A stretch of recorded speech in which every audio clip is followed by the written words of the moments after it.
Bendito y alabado sea el santo nombre de nuestro Señor Jesucristo, único, digno de recibir toda la gloria, toda la honra, toda la alabanza, toda la adoración y toda la exaltación desde ahora y por los siglos de los siglos. Amén. Mi alma alaba a su santo y bendito nombre. Soy el doctor Israel Goldman del Ministerio Maranata desde Fort Walton Beach, Florida, Estados Unidos de América. Y el día de hoy, 5 de mayo, quiero felicitar a nuestros hermanos mexicanos por el día especial que es el 5 de mayo y lo que significa para ellos. Así que a mis hermanos mexicanos que me observan en México, felicidades en este día para ustedes. Hoy en este día, mis amados, quiero traerte un nuevo estudio. El Espíritu Santo me habló este pasado jueves. Y yo te dije en la enseñanza anterior que yo ya venía mi espíritu sintiendo de parte del Señor que Él me iba a dar un nuevo estudio.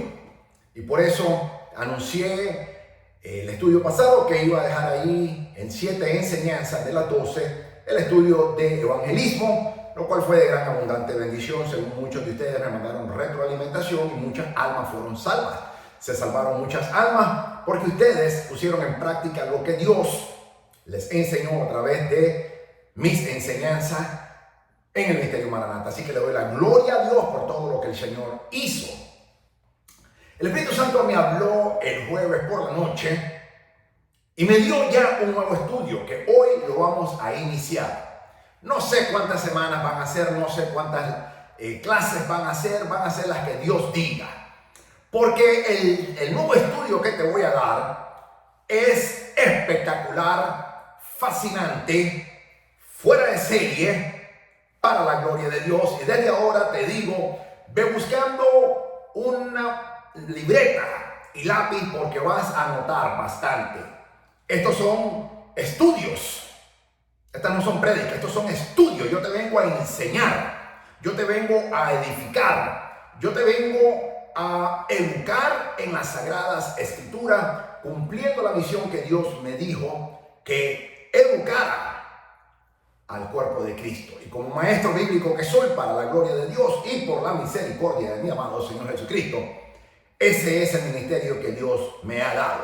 El Señor me ha bendecido con otros títulos, como apologista, como escatólogo, pero el que más me encanta en lo personal es maestro, porque soy un académico y me encanta enseñar. Soy maestro, no solamente de vocación, sino también con unción y con llamado divino de Dios.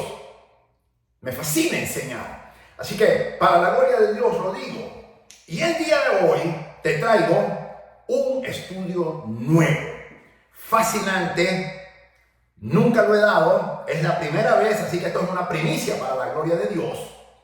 Y tú y yo vamos a glorificar a Dios. Y es mi oración de que este nuevo estudio edifique tu vida a otro nivel. Eleve tu nivel de conocimiento a otro nivel.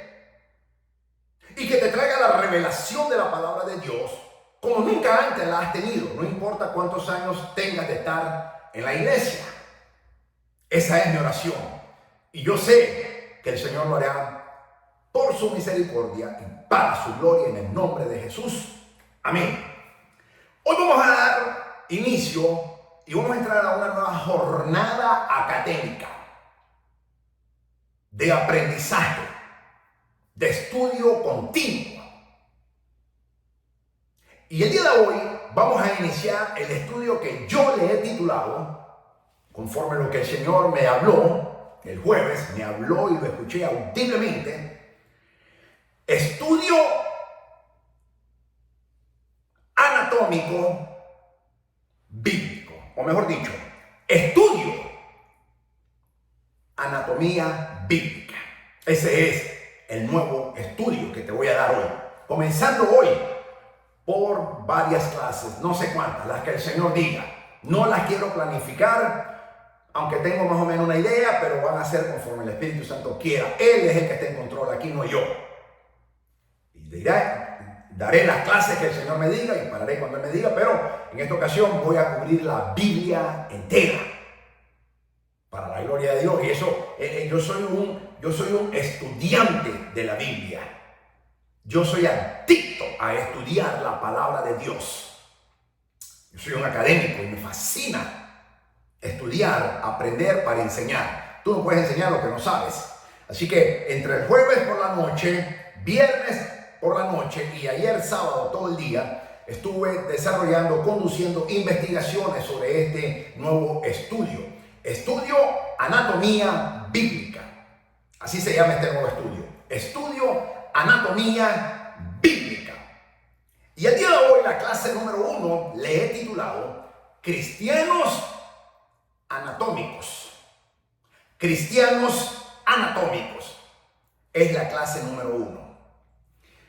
Padre, en el nombre de Jesús, te pedimos, Señor, que tu Santo Espíritu, Señor Jesucristo, nos enseñe, Maestro por excelencia, Señor, y me use a mí para la gloria de tu nombre, edificar tu amado cuerpo, al cuerpo de Cristo, a tu amada iglesia. Bendice a todo hermano, a toda hermana que está ahora mismo estudiando conmigo aquí en el Ministerio Maranata, y que este nuevo estudio Anatomía Bíblica, revolucione por completo su nivel bíblico, espiritual y su conocimiento bíblico y espiritual en el nombre de Jesús para tu gloria. Amén. Juan 6:63, el Señor nos habla de esta manera y dice así: el espíritu es el que da vida, la carne para nada aprovecha. Las palabras que yo os he hablado son espíritu y son vida. Gloria a Dios por su santa y bendita palabra. Mi alma alaba al Señor por este precioso tesoro que Dios nos ha dado. Pero muchos de los hermanos y muchos cristianos tienen este poderoso tesoro, esta poderosísima arma, no la saben usar, no la conocen, no saben el valor que no tiene precio que Dios nos ha dado en este tesoro inmenso que le llamamos la Santa Biblia. Y yo hoy vengo a enseñarle ese tesoro que Dios nos ha dado. No importa cuántos años tú tienes en la iglesia, te garantizo, para la gloria de Dios, que todo lo que te voy a enseñar nunca lo has escuchado en su totalidad. Tal vez escuchaste un punto, 2 puntos, pero no en todo el tema que voy a cubrir de principio a fin. Porque esto es un estudio inductivo, sistemático, que te voy a exponer y a presentar. Esta es la cátedra que te voy a dar. ¿Por qué Dr. Goldman le está llamando usted a este nuevo estudio Anatomía Bíblica? Precisamente porque la palabra que me inspiró es esta que te acabo de dar, Juan 6:63, donde el Señor nos dice: el espíritu es el que da vida, la carne para nada aprovecha. Las palabras que yo os he hablado son espíritu y son vida. Y como la palabra de Dios es viva, porque la palabra de Dios es viva, me inspiró a llamarle anatomía bíblica. Vamos a ir a la definición de la palabra Biblia. La palabra Biblia, tanto en el latín como en el griego, significan libros, plural. Eso es lo que significa, libros en el plural. O sea que no es uno, es un plural. Pero te acabo de decir, según la palabra de Dios en Juan 6:63, nuestro amado Señor Jesucristo nos dice que las palabras que Él nos da son espíritu y son vida. Entonces, como son vida, así como también son espíritu, tengo que incluir la anatomía. Porque la anatomía es una ciencia, rama de la biología, que estudia la estructura de los seres vivos. Y como la palabra de Dios es espíritu, la palabra que nuestro Señor Jesucristo nos habla es espíritu y son vida, yo quiero aplicar el concepto de anatomía. Y por eso le he titulado a este nuevo estudio Anatomía Bíblica. Repito, la anatomía es una ciencia, rama de la biología, que estudia la estructura de los seres vivos. Ten papel y lápiz para que vayas anotando. Ten un libro, siempre ten un libro para ir anotando. Y déjate un libro solamente para mis enseñanzas, no la mezcles con otro. Es decir, la forma, topografía, ubicación, disposición y relación entre sí de los órganos que lo componen. Se puede clasificar en anatomía descriptiva. El día de hoy te la voy a presentar bajo una anatomía descriptiva, pero también funcional y quirúrgica en el concepto de lo que es anatomía. Yo te voy a presentar la anatomía descriptiva. La anatomía se basa ante todo en el examen descriptivo de los organismos vivos. La palabra de Dios es viva. No obstante, la comprensión de esta estructura implica estudiar también la función, por la que también tengo que abordar la función de la palabra de Dios. Por lo que se relacionan con la fisiología y forma parte de un grupo de ciencias básicas llamadas ciencias morfológicas, que incluye biología del desarrollo, histología y antropología física, que completan su área de conocimiento. La anatomía humana es una de las ciencias básicas o preclínicas de la medicina. Al científico que ejerce y estudia esta ciencia se le denomina anatomista. Por eso esta clase, la clase número 1, la he titulado Cristianos Anatómicos. Cristianos Anatómicos. Pero también, según el diccionario de la lengua española de la Real Academia Española, acepta también el término anatómico. Entonces podemos decir cristianos anatomistas o cristianos anatómicos. ¿Por qué? Porque si bien es cierto, tú y yo no estamos como científicos en un mundo secular, pero vamos a entrar a una especie de convertirnos en científicos espirituales para estudiar la palabra viva de Dios bajo la perspectiva de la anatomía. Yo quiero que prestes mucha atención y por favor no escuchen mis enseñanzas 10 minutos, vuelves después, o le escucha todo o no le escuches, porque si no te vas a confundir. Yo expongo y enseño conceptos muy profundos que si tú no estás 100% enfocado, no vas a entender. Entonces, si estás ocupado, mejor detente, no la mira y regresa cuando ya te desocupes. También te animo a que lo hagas de una manera ininterrumpida. De principio a fin, hazlo. Para que capitalices en el conocimiento que Dios te está dando a través de lo que Dios me ha enseñado y lo que yo he aprendido para la gloria de Dios. Y toma nota. Anota. Pausa, toma nota. Sigue, reflexiona, ora, investiga. Así es como tienes que estudiar conmigo. Yo no predico, yo enseño. Yo soy maestro. Entonces, yo quiero que tú entres en esa perspectiva para que verdaderamente aprendas lo que Dios te está diciendo. El Señor nos dice de que sus palabras son espíritus y son vida. La palabra de Dios, la Santa Biblia, que significan libros, es viva. En plural, libros, es una palabra viva. Y como es una palabra bíblica, yo te voy a traer ahora esta perspectiva anatomista, como la anatomía. Y la vamos a ver bajo no una anatomía humana, sino como una anatomía bíblica. Y ya te repetí la definición. Entonces, sobre ese concepto vamos a dar inicio. Esta fue mi introducción. Ahora voy a entrar a materia. Vamos a anotar mucho. Así que te pido de que tengas papel y un cuaderno y tengas esa disciplina de anotar. El gran filósofo Aristóteles decía que es mejor una tinta pálida que una mente brillante. ¿Por qué? Porque la mente se nos tiende a olvidar, no importa cuán brillante sea tu mente. Pero una tinta, por muy pálida que sea, siempre vas a poder leer lo que escribiste. y nunca se va a borrar.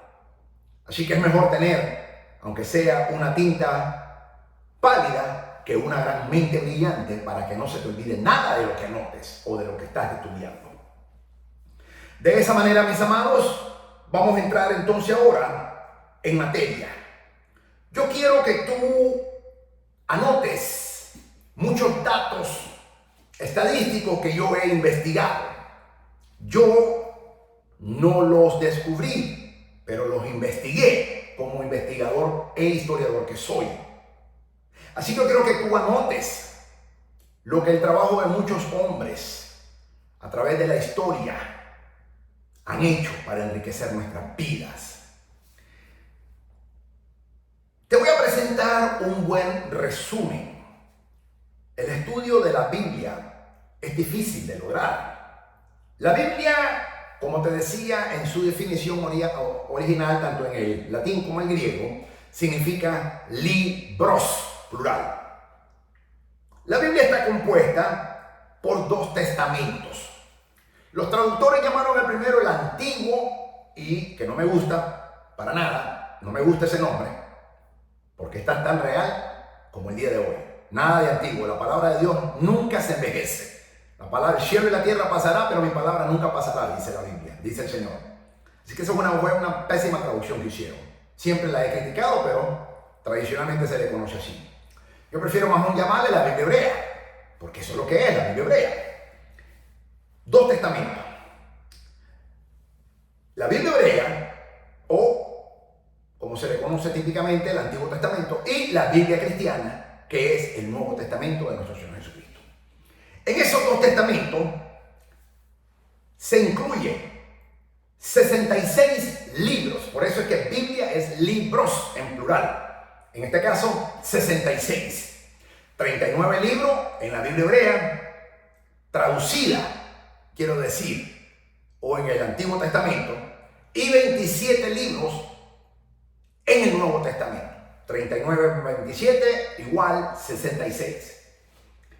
De esos 66 libros, o 2 testamentos que incluyen 66 libros, 39 en el Antiguo Testamento, 27 en el Nuevo Testamento. Ve anotando estos números, ve anotando. Se encuentran 1189 capítulos. Dentro de estos 66 libros existen 1189 capítulos. Anótalo y aprende. En ambos testamentos, o en un total de los 66 libros. De esos 1189 capítulos, 929 capítulos están en el Antiguo Testamento, o la Biblia hebrea. 929 capítulos tiene el Antiguo Testamento, o esos 39 libros. 260 capítulos tiene el Nuevo Testamento, o la Biblia cristiana. Si tú sumas 929 más 260, igual 1189 capítulos. Te lo estoy desglosando, anótalo. De esos 1189 capítulos, hay 31.173 versículos. Repito, de esos 1189 capítulos en los 66 libros, existen 31.173 versos o versículos. Anótalo. Y en esos 31.173 versículos o 1.189 capítulos en 66 libros, existe un total de 773.692 palabras. Repito, de esos 31.173 versículos, en 1.189 capítulos, en 66 libros, en 2 testamentos, existen 773.692 palabras. Entonces, resumo. La Biblia en el latín y en el griego significa libros. Está compuesta por 66 libros en dos testamentos. El Antiguo Testamento, que tiene 39 libros, y 27 testamentos en el Nuevo Testamento o la Biblia cristiana. 66 libros en total. Esos 66 libros tienen 1189 capítulos. Es un promedio de 18 capítulos por libro. Si tú divides 1189 entre 66, te salen 18. Y de esos 1189 capítulos hay 31.173 versos o versículos, que incluye un total de 773.692 palabras. Ahora entiendes por qué he utilizado el término de lo que estoy hablando ahora mismo en el concepto de ser un estudioso de la anatomía. Entonces, ya sabes, te garantizo que nunca, tal vez habías escuchado que tienen 66 libros, pero nunca habías escuchado exactamente cuántos capítulos, cuántos versículos y mucho menos cuántas palabras ya tienen. Entonces, cuando alguien te pregunte, ¿tú conoces la Biblia? Claro que sí. La Biblia en el original latín y griego significa libros en plural. Incluye dos testamentos. El Antiguo Testamento, que es la Biblia hebrea, o el Tanakh, como le decimos en hebreo, que incluye 39 libros. Y el Nuevo Testamento, que es la Biblia cristiana, que contiene 29. En total suman 66 libros. En esos 66 libros existen 1189 capítulos, 929 capítulos en el Antiguo Testamento y 260 capítulos en el Nuevo Testamento. Suman 1189 capítulos por todo, que nos da un promedio de 18 capítulos por libro. Y en esos 1189 capítulos hay 31.173 versos o versículos. Y en esos 31.173 versículos hay un total de 773.692 palabras. Pero continuamos. Los diferentes libros de la Biblia cubren diferentes temas y fueron dirigidos a diferentes audiencias. Los libros de la Biblia fueron escritos aproximadamente por 40 hombres. Cuando la gente te dice, pero la Biblia la escribieron hombres, no Dios, es totalmente correcto. Dios no escribió la Biblia, fueron hombres. 40 en total. 32 hombres escribieron el Antiguo Testamento y 8 hombres el Nuevo Testamento.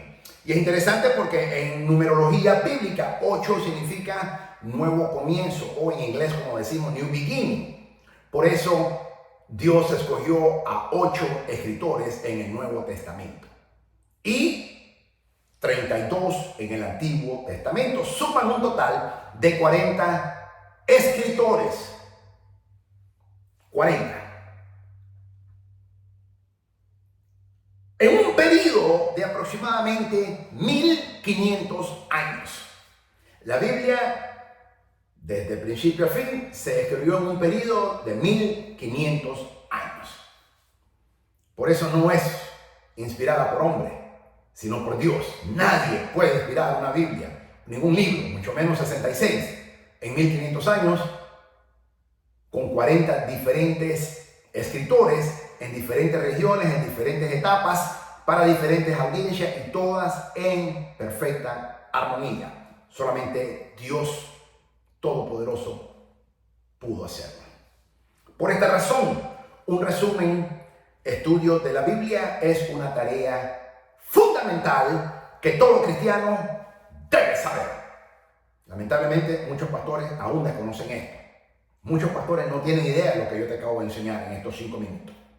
Y tienen pastoreando muchos años y no saben esto. Entonces, ¿qué enseñan? Digo yo. Tú no puedes enseñar lo que tú no sabes. Si yo te vengo a decir que te voy a enseñar la Biblia, yo tengo que saber verdaderamente la Biblia de principio a fin. De lo contrario, ¿qué te voy a enseñar? Y sí soy crítico, porque para mí la Biblia es sagrada. Y tú no puedes decir que vienes a enseñar la Biblia cuando tú no sabes. Tú tienes que saber para después enseñar. Tú tienes que estudiar primero para después poder enseñar. Tú no puedes enseñar lo que no sabes. Entonces, ahora mismo, yo te acabo de dar unos datos que nunca en tu vida te la han dado y posiblemente tu pastor no la conoce tampoco. Y la gran mayoría de los pastores no tienen ni idea de lo que yo te acabo de enseñar en estos primeros minutos. Gloria a Jesús. Ahora es interesante que el mismo Espíritu Santo, Él fue el autor, inspirador de la Biblia. Los hombres, estos 40 hombres que te acabo de decir, 32 en el Antiguo Testamento y 8 en el Nuevo Testamento, total 40, fueron los escritores, pero no los autores. Se les atribuye el título a ellos como escritor, pero el autor inspirador es el Espíritu Santo. Dios exhaló su palabra y utilizó a los profetas y también apóstoles y también algunos escribas para escribirla.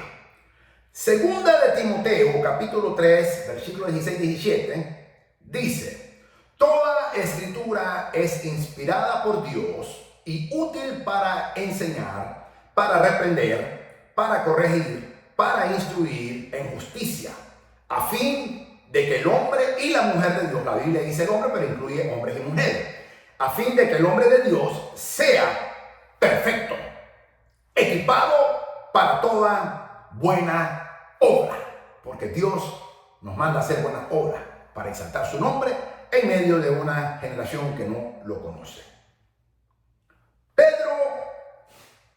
Segunda de Pedro, capítulo 1, versículo 21, dice así: pues ninguna profecía fue dada jamás por un acto de voluntad humana, sino que hombres, y aquí sí son hombres porque ninguna mujer escribió la Biblia, eso sí lo sabemos, ninguna mujer escribió, no existe una mujer que haya escrito ninguno de los libros de la Biblia. Hombres inspirados por el Espíritu Santo hablaron de parte de Dios. Mi alma alaba a Jesús. Adicionalmente, todos aquellos que han puesto su fe en Jesucristo, nuestro amado Señor, tenemos el Espíritu Santo morando en nosotros. Romanos capítulo 8, versículo 9 lo dice: sin embargo, ustedes no están en la carne, sino en el Espíritu. Pero hay un condicionamiento: si en verdad el Espíritu de Dios habita en ustedes, dice el apóstol Pablo.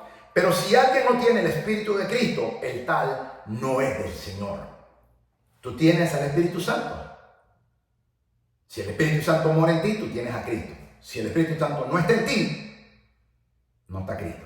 Si tú no estás siendo guiado por el Espíritu Santo, no estás en Cristo. Podrás estar en la iglesia, pero no estás en Cristo. Y esto es muy importante de que lo manejes, porque los hijos de Dios somos aquellos hombres y mujeres que somos guiados por el Espíritu Santo. ¿Quién está guiando tu vida?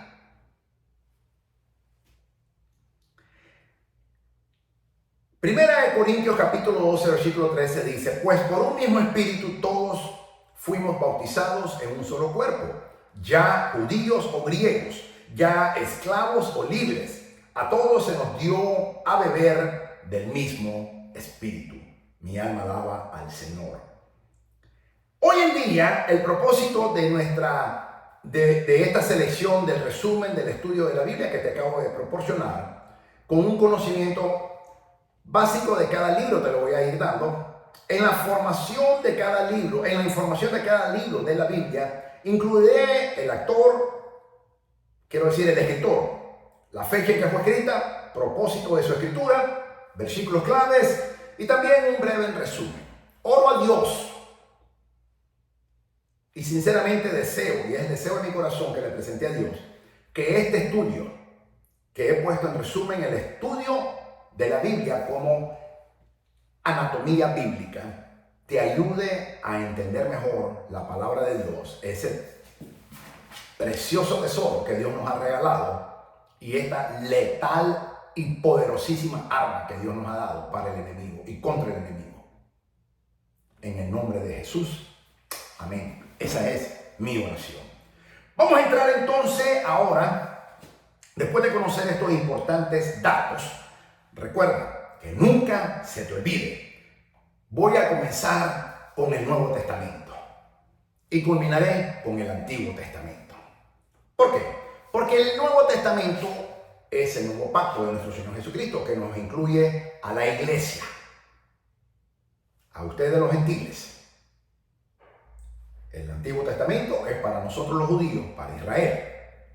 Pero el Nuevo Testamento nos incluye a todos, judíos y griegos, o sea, judíos y gentiles, que hemos venido a reconocer a Jesucristo, nuestro Señor, como nuestro Salvador, como Rey de reyes y Señor de señores. Vamos a entrar entonces ahora al Nuevo Testamento. Este es el segundo de los dos testamentos, pero yo lo voy a invertir. Voy a iniciar con el Nuevo Testamento. El Nuevo Testamento, ahora te lo voy a poner en perspectiva. El Nuevo Testamento está dividido en 5 secciones. Hoy te voy a abordar la primera. La primera sección son los evangelios, de Mateo hasta Juan. Hoy voy a abordar en esta primera clase, que le he titulado Cristianos Anatómicos o Cristianos Anatomistas. Como lo quieras llamar, ambas son correctas. Yo le llamo Cristianos Anatomistas. La primera sección incluye los 4 evangelios, de Mateo hasta Juan. Hoy vamos a abordar la primera sección.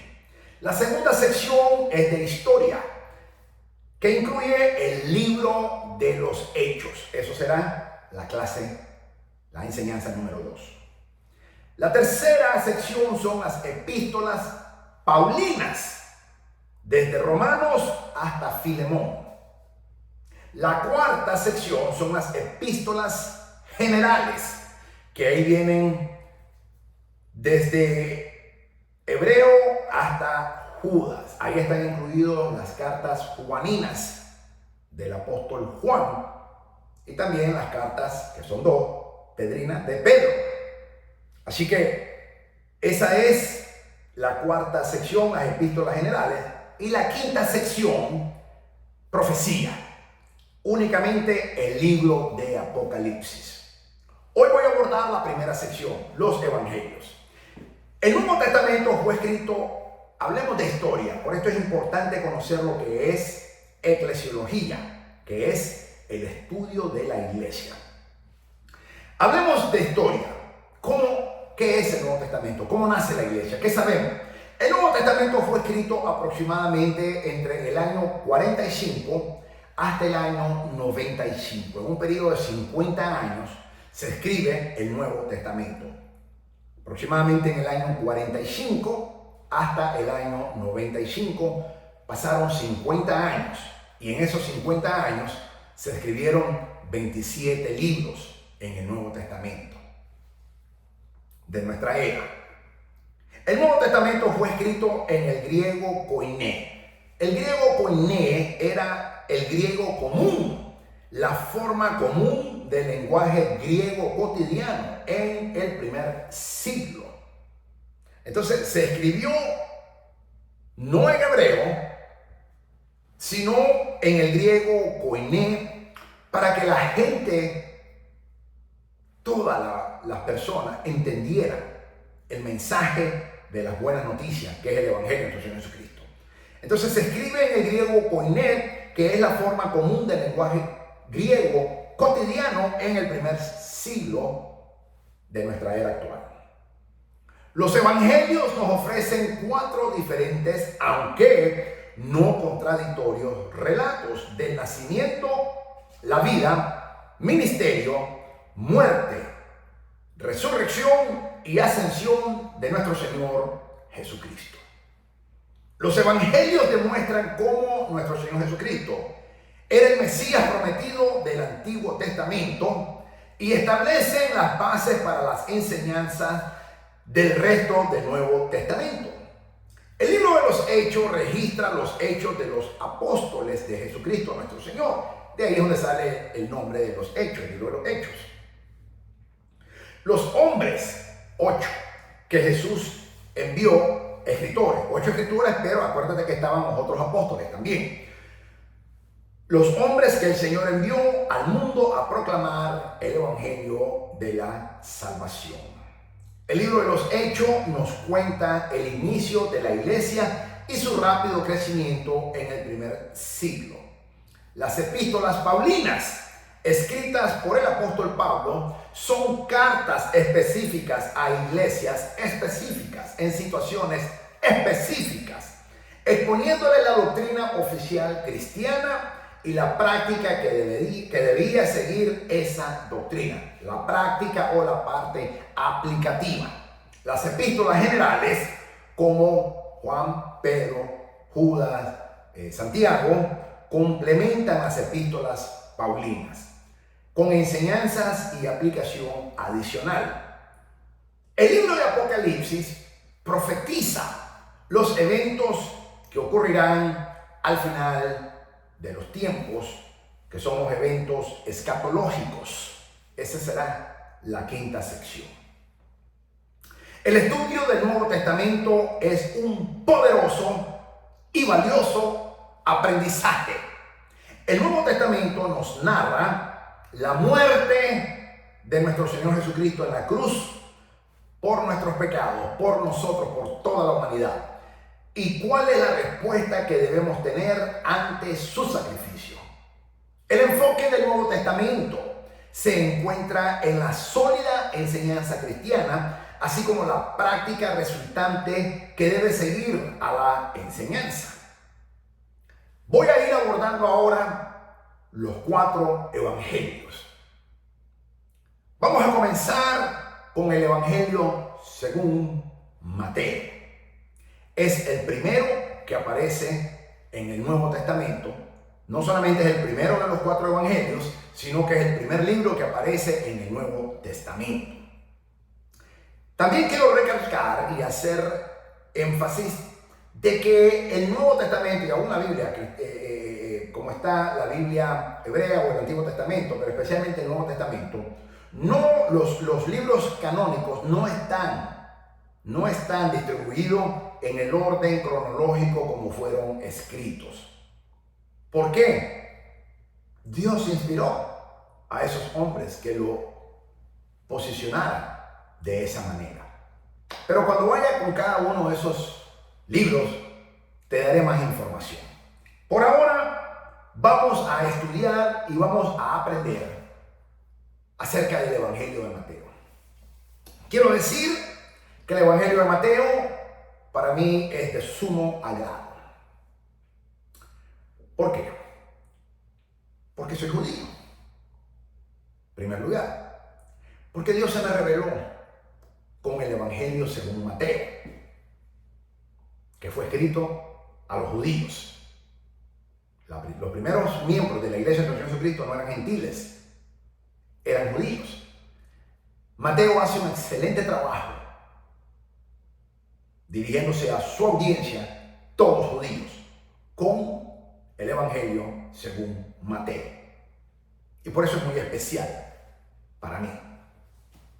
El autor, sabemos muy bien, este Evangelio es conocido como el Evangelio de Mateo porque fue escrito por el apóstol Mateo, que tiene el mismo nombre. El estilo del libro es exactamente lo que se habría esperado de un hombre que una vez fue recaudador de impuestos. Mateo tiene un gran interés en la contabilidad. Nosotros sabemos que toda persona que trabaja en la recaudación de impuestos, desde tiempos bíblicos hasta en la actualidad, son personas que tienen una formación en la profesión de contabilidad, contable. Entonces se incluye la contaduría como también las finanzas. Ese es otro factor por lo cual me encanta el Evangelio de Mateo, porque yo soy financiero profesionalmente. Y en mi licenciatura, mi primer grado académico, yo me gradué como licenciado en finanzas y contaduría pública.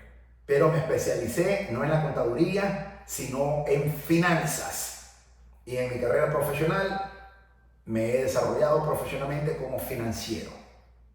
Actualmente soy un asesor financiero, banquero, para la gloria de Dios. Ese ha sido mi profesión, ese ha sido mi background, ese ha sido mi formación académica. Entonces, por eso me identifico mucho con Mateo, porque Mateo nos escribe este evangelio y revela bien claro el alto contexto que él le da de una parte contable. Y te lo voy a poner en perspectiva, con un gran interés en la contabilidad. El capítulo 18, 23 al 24 lo puedes ver. El capítulo 25, versículo 14 al 15 lo dice bien claro. Estoy hablando de Mateo. El libro es muy ordenado.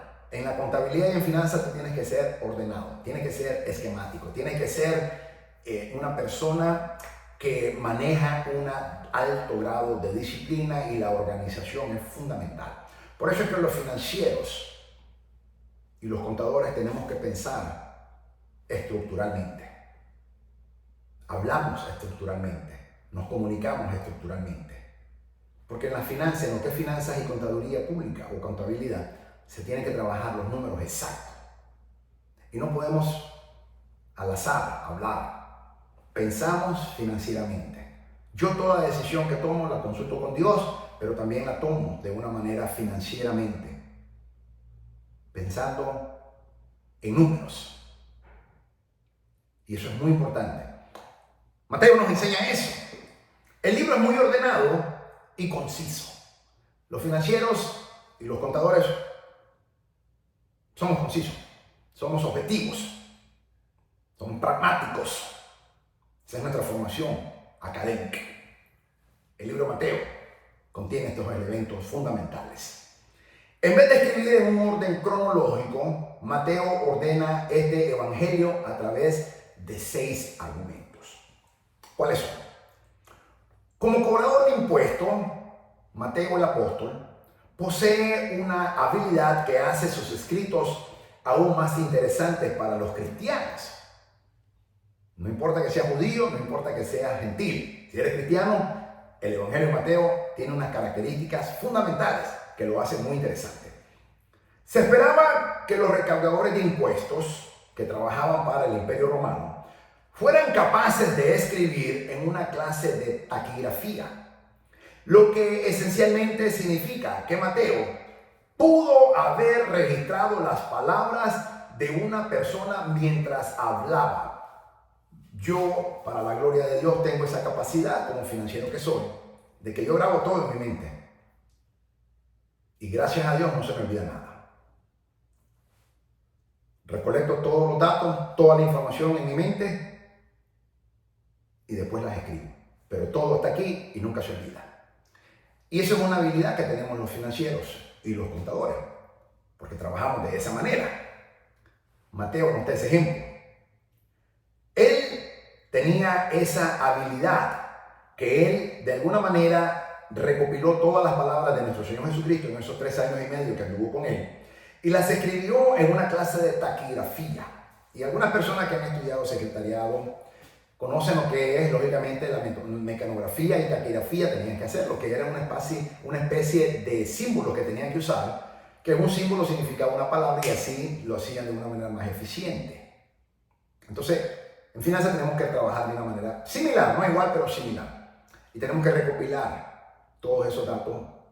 Lo que nosotros tomamos notas mentales. En vez de estar con un papel y lápiz, estamos grabando, estamos recopilando toda esa información y la mantenemos aquí en nuestro cerebro. Y luego la ponemos en los estados financieros en base a toda esa información que recopilamos. Mateo hace exactamente lo mismo por su formación contable financiera que tenía. Y esto es muy interesante. Esta habilidad significa que las palabras de Mateo no solo estaban inspiradas por el Espíritu Santo, sino que deben representar una transcripción actual de algunos de los sermones de nuestro Señor Jesucristo. Por ejemplo, el Sermón del Monte, como se registra en los capítulos 5 al 7. A mí me fascinan esos capítulos, capítulo 5, capítulo 6 y capítulo 7 del Evangelio según Mateo, porque el Sermón del Monte se le conoce también como las cualidades de los ciudadanos celestiales. En otras palabras, nuestro Señor Jesucristo, al darnos las enseñanzas del Sermón del Monte, nos está enseñando a nosotros, su iglesia, sus seguidores, sus creyentes, de que a menos que nosotros desarrollemos es a vivir aquí en la tierra, conforme lo que Él nos enseña en Mateo capítulo 5, capítulo 6, capítulo 7, no podremos vivir en el cielo. Por eso se le conocen como las cualidades de los ciudadanos celestiales, el Sermón del Monte. Es fascinante y Mateo lo registra de esa manera. Por eso me encanta. Es casi una certeza, una perfecta grabación de ese gran mensaje. Acuérdate que en tiempos bíblicos no habían iPhone para grabar, ni cámara filmadora, ni cámara grabadora. No había iPhone, no había nada. Mateo grabó todo en su mente. Fascinante. Y cuando escribe su evangelio, que originalmente los escribe en arameo, que era una especie también muy parecida, era hebreo, con una pequeña variación. Luego él lo traduce al griego. Pero el apóstol Mateo escribe el evangelio, según su nombre, en arameo, que era hebreo. Y posteriormente lo traduce al griego. ¡Qué excelente trabajo hizo! Ningún otro evangelio, ninguna otra carta fue escrita primero en hebreo y después en griego. Solamente Mateo. ¿Por qué? Porque fue dirigida a su audiencia, que eran todos judíos. No había ningún gentil. Por eso primero lo escribe en arameo, que es el hebreo, con una pequeña variante, y luego lo traduce 100% él mismo al griego. Fecha de su escritura. Como apóstol, Mateo escribió este libro en el período temprano de la iglesia, probablemente alrededor del año 50 después de Cristo. Y decimos probablemente porque lógicamente no hay una fecha exacta, como hoy en día cuando se escribe un libro, se registra y queda en registro que se escribió tal día, en tal lugar, a tal hora. En tiempos bíblicos no existía eso. Pero creemos, según la historia nos dice, de que lo escribió alrededor del año 50. Fue el primer evangelio de lo que se escribió. Esta fue una época en la que la mayor parte de los cristianos eran judíos. La gran mayor parte eran judíos convertidos. Por lo que es comprensible que Mateo se enfocara en la perspectiva judaica o judía en este evangelio. El evangelio de Mateo es el evangelio judío completamente. Y por eso es que muchos gentiles no lo entienden. Yo lo entiendo perfectamente como judío que soy y me deleito por eso. Y le doy la gloria a Dios. Pero es para todos nosotros. ¿Cuál es el propósito de la Escritura? ¿Cuál fue el propósito de Mateo, inspirado por el Espíritu Santo para escribir su evangelio? Mateo intenta probar a los judíos que Jesucristo nuestro Señor es el Mesías prometido a Israel. Más que en ningún otro evangelio. No hay otro énfasis en ninguno de los otros tres evangelios que haga esta énfasis como lo hizo Mateo. ¿Por qué? Porque los otros tres evangelios no fueron dirigidos a una audiencia judía. Sin embargo, el evangelio de Mateo fue exclusivamente dirigida a una audiencia 100% judía, no gentil. Por eso Mateo hace sumo énfasis en presentar en que Jesucristo, nuestro amado Señor, era el Mesías prometido a la nación de Israel para nosotros los judíos, e hizo un excelente trabajo. Mateo cita el Antiguo Testamento para mostrar cómo Jesús, nuestro Señor, da cumplimiento a las palabras de los profetas, que todos eran judíos. Mateo describe en detalle el linaje de Jesús desde David y utiliza muchas formas de lenguaje con las que los judíos deben, y nosotros nos asociamos, haber sentido común. Por eso es que si tú eres judío es sencillo entender el evangelio de Mateo. El amor y la preocupación de Mateo por su pueblo, por los judíos, es evidente a través de su meticulosa manera de contar la historia del evangelio. Versículos claves. Mateo capítulo 5, 17. No penséis que he venido para abrogar la ley o los profetas. No he venido para abrogar, sino para cumplir. Mateo capítulo 5, versículo 43, 42. Oísteis que fue dicho, amarás a tu prójimo y aborrecerás a tu enemigo. Pero yo os digo, amad a vuestros enemigos, bendecid a los que os maldicen, haced bien a los que aborrecen y orad por los que os ultrajan y os persiguen. Aquí quiero hacer un paréntesis porque en el original hebreo, en la Tanakh, nunca dice aborrecer a vuestros enemigos. Eso es un error de traducción. Dice amarás a tu prójimo, pero no dice odiarás o aborrecerás, que es lo mismo a tu enemigo. Dice no necesariamente con tu enemigo. Sin embargo, la Torá nos enseña a nosotros los judíos de que aunque eran enemigos, teníamos que tratarlos con dignidad. Con dignidad. Entonces Jesucristo, siendo judío y conociendo perfectamente la palabra de la Torá, nunca pudo haber dicho aborrecer a vuestros enemigos. Y esta es una de las maneras, como apologista que yo soy, en que me toca defender el Evangelio. Porque muchos judíos, por cierto, citan esta escritura diciendo, pero es que la Torá no dice eso. Entonces Jesús mintió. Y si verdaderamente Jesús hubiera sido el Mesías, no hubiera dicho lo que la palabra de Dios no dice. Pero eso es un error de traducción que usaron los traductores cuando tradujeron la Biblia. Después del griego al latín, después del latín al inglés. Y usaron una palabra equivocada. Pero la verdadera palabra no dice odiarás a tu enemigo. Entonces Jesucristo, nuestro amado Señor, dice, oíste que fue dicho, amarás a tu prójimo y tendrás respeto y le darás dignidad a tu enemigo. Pero ahora el Señor va más allá y dice, pero yo os digo que también os amé.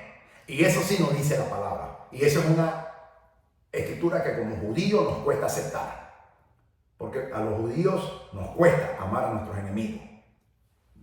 Los respetamos, los tratamos con dignidad. La Torá nos manda a que si encontramos el asno de nuestro enemigo, no dice matarlo, no dice robárselo, dice entregarlo a su dueño. Eso es dignidad. Pero como judíos nos cuesta amar a nuestros enemigos. No nos manda Dios nunca a odiarlo, pero tampoco nos manda a amarlo. Pero Jesucristo nuestro Señor va más allá y nos dice, no solamente améis a vuestros vecinos, sino que también, o a tu prójimo, sino que también ama a tu enemigo que te quiere matar. Por eso es que el Evangelio, la ley de Cristo es mucho más fuerte, más fácil es cumplir la Torá que la ley de Cristo, para que tú sepas. Porque es más fácil no amar a mi enemigo, pero lo trato con dignidad, de que amar al que me quiere matar, al que me está desprestigiando, al que me anda haciendo leña, al que me está... Pero la palabra, la ley de Cristo nos manda a hacer eso y tenemos que hacerla. Entonces, dice el Señor aquí, ese es un versículo clave. Mateo 5, 43, 44, viste que fue dicho, amarás a tu prójimo y aborrecerás a tu enemigo, repito, y no tendrás el mismo amor a tus enemigos, es lo que en realidad estaba diciendo el Señor Jesucristo. Pero yo os digo, amad a vuestros enemigos, bendecid a los que los maldicen, haced bien a los que aborrecen y orad por los que os ultrajan y os persiguen. Esta es la ley de Cristo. Mateo 6, versículos 9 al 13. Vosotros pues oraréis así: Padre nuestro que estás en los cielos, santificado sea tu nombre, venga tu reino, hace tu voluntad como en el cielo, así también en la tierra. El pan nuestro de cada día, dánoslo hoy, perdona nuestras deudas o pecados, como también nosotros perdonamos a nuestros deudores, o los que han pecado con nosotros. Y no nos metas en tentación, mas líbranos del mal, porque tuyo es el reino, el poder y la gloria por todos los siglos. Amén. Mateo 16, 26. Porque, ¿qué aprovechará el hombre si ganara todo el mundo y perdiera su alma? ¿O qué recompensa dará el hombre por su alma? Mateo 22, 37, 40. Jesús le dijo: amarás al Señor tu Dios con todo tu corazón y con toda tu alma y con toda tu mente. Este es el primero y grande mandamiento. Y el segundo es semejante: amarás a tu prójimo como a ti mismo. De estos dos mandamientos depende toda la ley y los profetas. Mateo 27, 31. Después de haberle escarnecido, le quitaron el manto, le pusieron sus vestidos y lo llevaron para crucificarlo. Estos son los versículos claves. Mateo 28, 5 al 6. Más el ángel respondiendo dijo a las mujeres: no temáis vosotras, porque yo sé que buscáis a Jesús, el que fue crucificado. No está aquí, pues ha resucitado como dijo. Venid, ved el lugar donde fue puesto el Señor. Mateo 28, versículos 19 al 20. Por tanto, este es el más principal de todo, la gran comisión, el mandato divino de Dios. Por tanto, id y haced discípulos a todas las naciones, bautizándolos en el nombre del Padre y del Hijo y del Espíritu Santo. Mira que está el y el i, esa conjunción que no se puede desligar ninguna de la otra. Tenemos que bautizar en el nombre del Padre, como también en el nombre del Hijo, como también en el nombre del Espíritu Santo. Se tiene que bautizar según la orden, el mandato divino de Dios, en el nombre del Padre y del Hijo y del Espíritu Santo, enseñándoles que guarden todas las cosas que os he mandado. Y he aquí, yo estaré con vosotros todos los días hasta el fin del mundo. ¡Wow! Estos son los versículos clave de Mateo. Breve resumen: en los dos primeros capítulos, Mateo expone el linaje, nacimiento y los primeros años de la vida de Cristo. De ahí, el libro habla del ministerio de Jesucristo, nuestro amado Señor. La descripción de las enseñanzas de Cristo están dispuestas alrededor de discursos, tales como el Sermón del Monte, en los capítulos 5, 6 y 7. El capítulo 10 incluye la misión y propósito de los discípulos. El capítulo 13 es una colección de parábolas. El capítulo 18 trata de la iglesia exclusivamente. El capítulo 23 comienza con un discurso sobre la hipocresía y el futuro. El capítulo 21 al 27 hablan del arresto, tortura y ejecución de nuestro Señor Jesucristo. Y el capítulo final, 28, describe la resurrección y la gran comisión. 28 capítulos tiene el fascinante Evangelio según Mateo. ¿Qué conexiones hay? Puesto que el propósito de Mateo es presentar a Jesucristo como el Rey Mesías de Israel, él cita el Antiguo Testamento más que cualquiera de los otros 3 evangelios escritos. Ya te dije por qué. Porque su audiencia era 100% judía y se escribió en el arameo, que es el mismo griego con una pequeña variación. Mateo cita más de 60 veces pasajes proféticos del Antiguo Testamento, demostrando de esa manera cómo Jesús les dio cumplimiento. Él comienza su evangelio con la genealogía de Jesús, trazando su ascendencia hasta Abraham, el progenitor de los judíos. Desde ahí, Mateo cita extensamente a los profetas, usando frecuentemente la frase "como fue dicho por los profetas".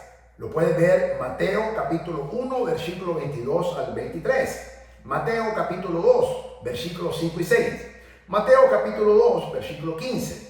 Mateo capítulo 4, versículo 13 al 16. Mateo capítulo 8, versículo 10, del 16 al 17. Mateo capítulo 13, versículo 35. Y Mateo capítulo 21, versículo 4 al 5.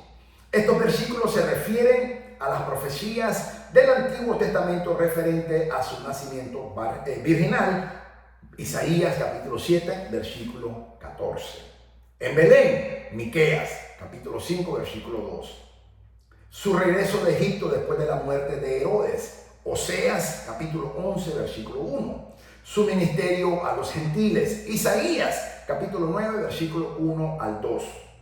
Isaías capítulo 60, versículo 1 al 3. Sus sanidades milagrosas tanto del cuerpo como del alma. Isaías capítulo 53, versículo 4.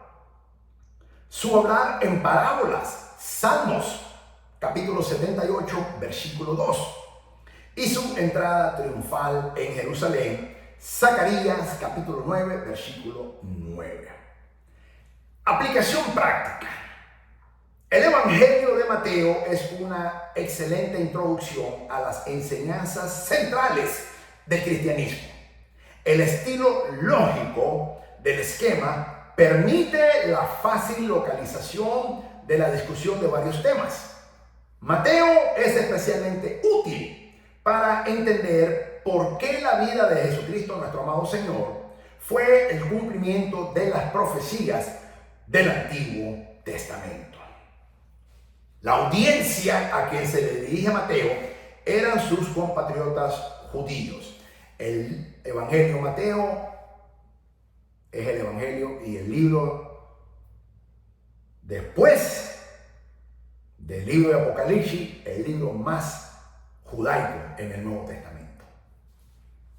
Pero el libro de Apocalipsis, los primeros 4 capítulos fueron dirigidos a los gentiles y los otros 18 son dirigidos a los judíos. Pero Mateo fue en su totalidad los 28. Por ende podemos decir entonces, en conclusión, de que Mateo es, de los 27 libros del Nuevo Testamento, el Evangelio según Mateo es el libro 100% judío, escrito para una audiencia 100% judía y escrito originalmente en el arameo, que era un hebreo, una variable del hebreo, y luego se traduce al griego, como los demás libros. Ok, mis amados. Entonces la audiencia, ya te dije cuál era, muchos de los cuales específicamente los fariseos y los saduceos. O sea, obviamente tenía que enfrentarlos a ellos. Tercamente se rehusaron a aceptar al Señor Jesucristo como nuestro Mesías, a pesar de siglos de haber leído y estudiado el Antiguo Testamento. Lamentablemente, el apóstol Pablo lo dice, sus ojos estaban ciegos a la verdad de quién era Jesucristo. Pero hay una razón, y cuando lleguemos al Antiguo Testamento y específicamente el libro de Deuteronomio, dice por qué. Esto es propósito de Dios. Esto no fue porque ustedes los judíos son malos. No, esto es porque Dios dijo en el capítulo 30 de que así como nosotros, la nación de Israel, los judíos, lo habíamos provocado a él a celos y siguiendo dioses paganos, así él nos iba a provocar con un pueblo que no era su pueblo para meternos en celo nosotros y que iba a esconder su rostro de nosotros. Eso fue exactamente lo que hizo el Señor Jesucristo. Escondió su rostro de nosotros los judíos y se reveló a uno que no era su pueblo, que son ustedes los gentiles, para salvarlos. Eso es propósito de Dios. No fue plan de hombre, fue propósito de Dios que nos dijo en el desierto a todos los judíos, Deuteronomio, capítulo 30, lo dice bien claro. Eso te lo guardaré cuando lleguemos específicamente al libro de Deuteronomio. Jesús mismo les reprochó a los fariseos y a los saduceos la dureza de sus corazones y su negativa a reconocer a aquel que supuestamente ellos habían estado esperando. Juan capítulo 5, 38 al 40 lo dice bien claro. Ellos quieren a un Mesías, hasta el día de hoy, ellos quieren a un Mesías bajo sus propios términos, uno que cumpliera con sus propios deseos e hiciera lo que ellos querían como él lo hiciera. ¿Con cuánta frecuencia nosotros buscamos a Dios bajo nuestros propios términos? Ustedes los gentiles no son muy diferentes a nosotros. Muchas veces, ¿cuántas veces no hemos buscado a Dios por conveniencia? Yo conozco cristianos que cuando los botan de su trabajo, o la mujer se le va, o el hombre se le va, o le cae un diagnóstico de cáncer, o lo que sea, o le cae una desgracia, inmediatamente corren a buscar al Señor a la iglesia. Les da trabajo a Dios, se pierden. Se vuelven a casar, se pierden. Les da una casa nueva al Señor, se pierden. Lo sana el Señor, se pierden. Nunca más lo vuelves a ver en la iglesia. Entonces, buscaron al Señor por conveniencia, para que Dios hiciera lo que ellos querían que hiciera. Y para que Dios hiciera lo que ellos, la agenda de ellos. Igual hacían los saduceos y los fariseos. Pero los gentiles también hacen lo mismo. Y aún, lamentablemente, muchos cristianos hacen lo mismo. No lo rechazamos al atribuirlo solo a aquellos atributos que encontramos aceptables. Aquellos que nos hacen sentir bien, su amor, su misericordia, su gracia. Mientras que rechazamos aquello que encontramos objetable, su enojo, su justicia e ira santa. Eso sí, lo encontramos objetable. Nos encanta el amor de Dios, nos encanta la misericordia de Dios, nos encanta la gracia de Dios, nos encanta el favor de Dios, pero rechazamos aquellos atributos de Dios que encontramos objetables como el enojo de Dios, la ira, esa ira santa, la justicia, la santidad de Dios. La objetamos. No nos atrevemos a cometer el mismo error de los fariseos, creando un Dios a nuestra imagen y luego esperar que Él viva de acuerdo a nuestros estándares. Eso se hace en la iglesia, lamentablemente. Tal Dios no es más que un ídolo. La Biblia nos da información más que suficiente acerca de la verdad, naturaleza e identidad de Dios y de nuestro Señor Jesucristo, como para justificar nuestra adoración y nuestra obediencia. Eso es, en síntesis, el Evangelio según Mateo. Te acabo de proporcionar valiosísima información, valiosísimos datos. Voy a dejarlo aquí en esta primera enseñanza. En la próxima te abordaré el Evangelio de Marcos y de Lucas. Y en la tercera enseñanza abordaré exclusivamente el Evangelio de Juan.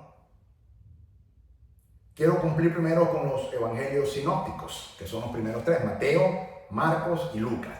Se le llama sinópticos porque significa bajo una misma perspectiva.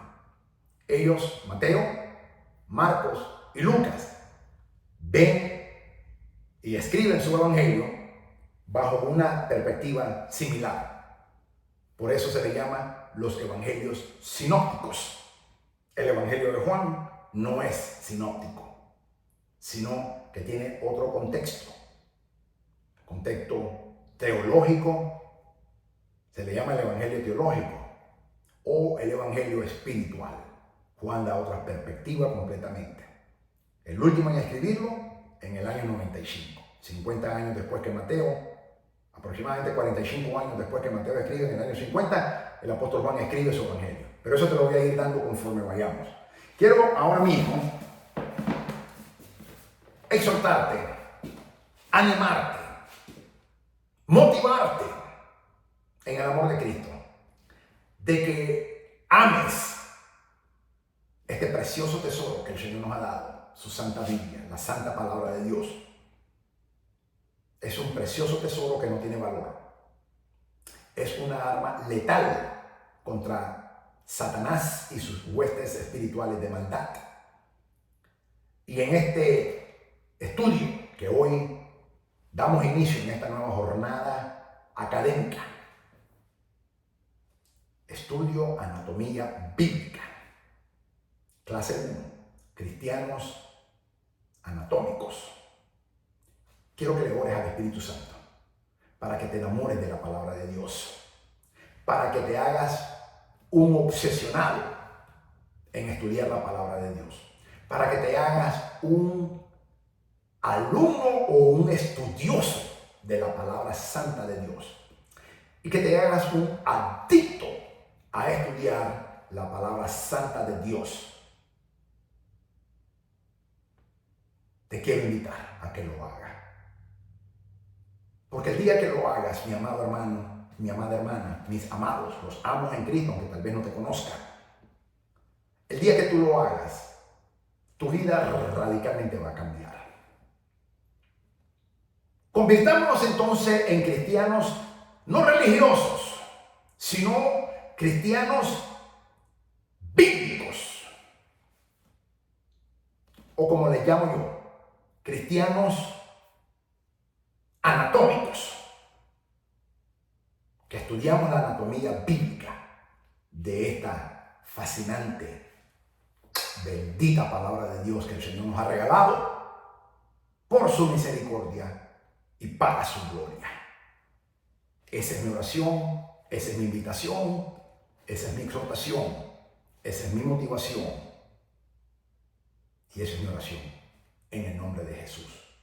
Padre, gracias por tu infinita misericordia. Gracias, Señor, por habernos regalado tu santa y bendita palabra, este precioso tesoro que todos nosotros tenemos, impreso y ahora también digital, Señor, que usted nos ha regalado. Un valioso tesoro que no tiene precio. Una arma letal contra el enemigo. Ayúdanos a ser estudiosos de tu palabra, Señor Santa, la palabra de Dios, la Santa Biblia. Ayúdanos a ser adictos al estudio de tu palabra, de la palabra de Dios, la Biblia. Ayúdanos a ser estudiantes y estudiosos obsesionados con el aprendizaje de la Biblia, de las Sagradas Escrituras. Espíritu Santo, transforma nuestros corazones, transforma nuestras mentes, de todo hermano, toda hermana que me está escuchando, todo hombre, toda mujer, todo joven, todo anciano, todo niño que me está escuchando ahora mismo. Transforma nuestros corazones, transforma nuestras mentes, transforma nuestra motivación para que la única motivación y el único afán que hay en nuestras vidas sea en estudiar, aprender, aplicar tu palabra para después enseñarla. En el nombre de Jesús, te pido que a través del Ministerio Maranata levantes hombres y mujeres que te amen, verdaderos maestros bíblicos,